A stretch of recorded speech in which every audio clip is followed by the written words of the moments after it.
Kakinada two town police station పరిధిలోని విద్యుత్ నగర్లో పట్టపగలు దుండగులు తాళం వేసిన ఒక ఇంట్లో చొరబడి బంగారు ఆభరణాలు ఎత్తుకెళ్లారు. ఈ కేసును టూ టౌన్ పోలీసులు 4 గంటల వ్యవధిలోనే ఛేదించారు. ఈ మేరకు సీఐ అప్పలనాయుడు వివరాలు తెలిపారు. పట్టపగలు గుర్తు తెలియని దుండగులు ఇంట్లోకి చొరబడి 22 కాసుల బంగారం ఎత్తుకెళ్లారని, దీని విలువ సుమారు 16 లక్షలు ఉంటుందని తెలియజేశారు. సంఘటనా స్థలంలోని ఆధారాల ప్రకారం 4 గంటల వ్యవధిలోనే నిందితుడిని అదుపులోకి తీసుకున్నామని తెలియజేశారు. నిందితులు బాధితులకు తెలిసిన వారే కావటం గమనార్హం. నమస్తే sir.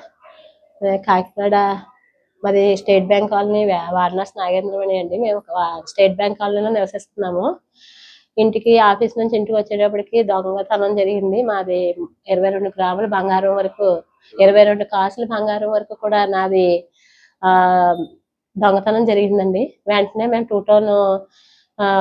Two town police station లో కంప్లైంట్ ఇచ్చామన్నమాట. కంప్లైంట్ ఇవ్వగానే విత్ ఇన్ 4 hours లో వాళ్ళందరూ ఛేదించి మా బంగారాన్ని అది వీటిని దొరికిందని చెప్పి తెలియజేయటం జరిగింది. దీనికి గాను ఎస్పీ గారికి, సిఐ గారికి మనస్ఫూర్తిగా నమస్కారం చేస్తున్నాం. వాళ్ళందరూ మాకు చాలా మంచిగా సహకారం చేసి దేవుళ్ళలాగా మమ్మల్ని కాపాడారు సార్. ఆ టైంకి మాత్రం చాలా బాగా రెస్పాండ్ అయ్యి మంచిగా పోలీసు వ్యవస్థకి మంచి పేరు తెచ్చారు సార్.